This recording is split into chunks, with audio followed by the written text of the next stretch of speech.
if you want to do artificial intelligence, you have to create a very good database. This database has to be of the highest quality.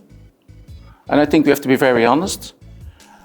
In the past, databases were not of the highest quality because we accepted a certain level of non-quality in the database because we aggregated figures, and in aggregated figures, the plus and the minus did varied, and so the average was correct.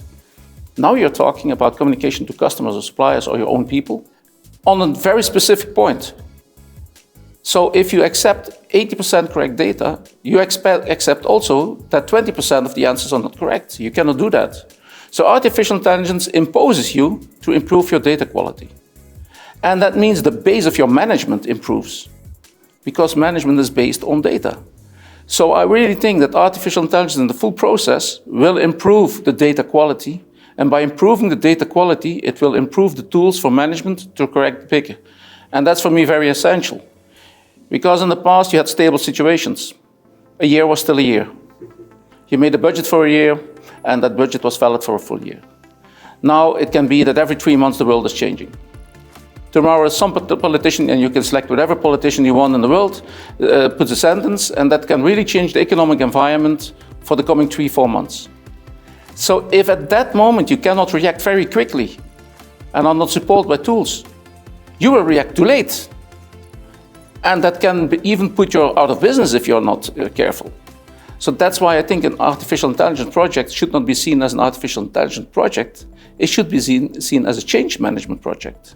For ASICS, it's still very much early in the journey. I think we don't know yet where we are at. And this was also mentioned earlier in the conference many times over again. It's such a wide open new topic for us. So I think we've got ideas of where we need to cleanse data, where we need to standardize more, but I still think there's so many other areas that will be impacted.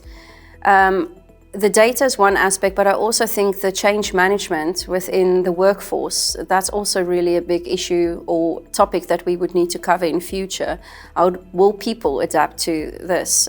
So it's not just for me the data part, but it's always also the human aspect that's being impacted in a positive, but how is it perceived, maybe in a negative way? Yeah, in logistics, in supply chain, it's not us, we're just the shipper. So we're so dependent on our carriers, on the end consumers also, in how they handle the changes. So it's part of this really multi-layered ecosystem where we are in that. We're in the path, and we have the challenge as well with the data quality. So it's a long journey as well in my view. So one is really looking for standardization, pushing standardization throughout all the places in the business in different locations, and removing all the manual work that people that sometimes they can add text, for example, right? So it's really forcing the standardization on the process from an end-to-end perspective, but also having systems in place as well to digitalize our process. Because what we see today is either the data is not right or people, they don't follow the right process. So in my view, it's really standardization plus on the system background as well to support people on their process. Besides that, I do believe that operation excellence also plays a big role as well, and make sure that people they have the right data, the right training, and also how to execute things well in the system. So I would say systems plus standardization together with operation excellence as well. Operation excellence to bring and to make sure that they continue to have good data quality in the system as well. So at Cargobeamer, our goal is always customer value. And I think data quality is directly linked to customer value. So what we're doing right now is harmonizing all the data we are collecting from our terminals, from the rail partners, from our booking system, our operational systems, to make our operation as transparent for the customers as possible. By doing so, I think we have a good foundation for adapting into AI tools. And like I said, for the first question, I think the transformation is going on.